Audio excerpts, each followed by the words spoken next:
Good morning, everyone, and welcome back to Morning Markets. Today we'll be discussing just the equity market performance yesterday. Indeed, looking at a headline level, we'd be forgiven for thinking not a lot was happening in equity markets yesterday, but that did mask quite a volatile day and a volatile journey.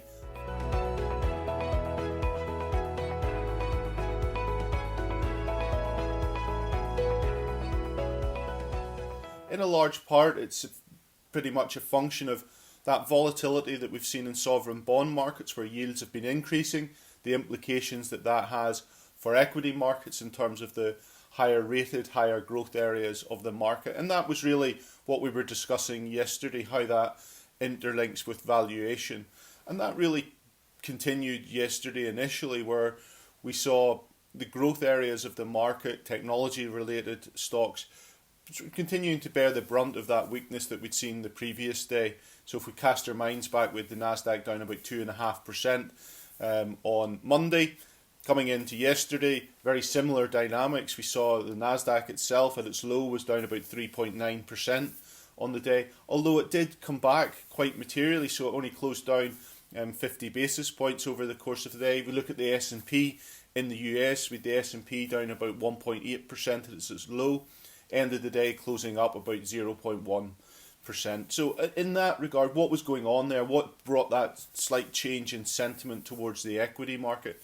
Very much about what was happening in Congress, the testimony that Jerome Powell, the Fed chair, was making. Indeed, sort of casting doubt, well, doubt's maybe too strong a word, but pushing back on the strength of the recovery, and by virtue of that, the improvement in yields that we've seen over the course of the past couple of weeks.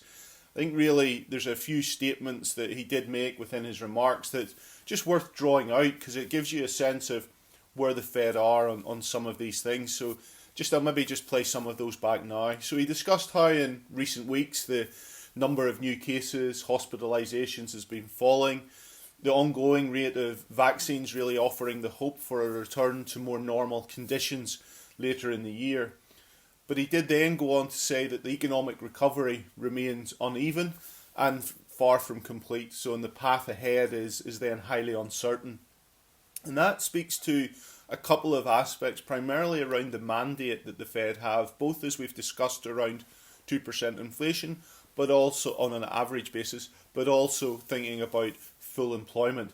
He went on to discuss the employment situation and basically where we are there in terms of how the slack in the US labour market is very real, with 10 million fewer individuals employed at this point in time than was the case 12 months ago. So that really is also front and centre of how they're thinking. So he went on to say that the economy is a long way from our employment and inflation goals, and it's likely to take time for substantial further progress to be achieved in that regard. So really pushing back on the narrative that is building that there is pressure in terms of economic growth, inflation, and what that means for bond yields. So I suppose we can draw a conclusion to that the Fed have no plans to change current direction of monetary policy or their quantitative easing program at this point in time. He also did say that any change there would be very well flagged to the market.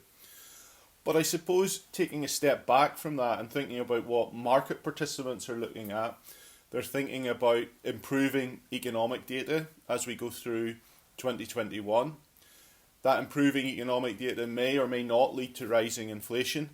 The market at this point in time is suggesting that inflation expectations are clearly building. And really, we've also got in the background then the additional fiscal stimulus to come through, which will support growth, but also could be inflationary as well. And then the other dynamic that's being grappled with is whether the inflationary change is transitory. It's just a function of where we're coming from with low rates and very, very steep falls in prices last year, so annualising that. Or is it something that is more permanent in terms of the overall inflation backdrop? It's that balancing act that the market is navigating at this point in time, and it may challenge the Fed. It may challenge other central banks as well in terms of where sovereign bond yields move to in the near term. But taking that all together, what does that mean for the end investor? The end investor needs to have a diversified portfolio of exposures to different styles in the equity market, such that you've got balances between growth and value. Also different styles in the use of alternatives to mitigate or to help mitigate some of the pressures that might come as sovereign bond markets reprice slightly higher given that inflation backdrop. And just touching on bond markets, really the comments that Jerome Powell made did help to stabilise yields as well in the US sovereign bond market, maybe not to the same extent in others. So we saw the US 10-year coming in a little bit yesterday. So we got out to about 137, we've come in again to about 134. But that wasn't the case in other sovereign markets where we continue to see yields move out. So the UK 10-year at 0.73%. And even in Germany, we've seen the 10-year Bund now yielding a negative 0.32%. So it's continued to move more towards that zero, although still, as you'll gather, quite a long way to go in that regard. I'll leave it there, just looking at equity markets overnight in Asia. They're slightly weaker this morning. That will likely play into how UK, European and US markets open later today, where we expect them to be marginally lower as well. Please do subscribe on our YouTube channel. Continue to send in your questions and also to thoughts on how we can improve what we're doing with morning markets.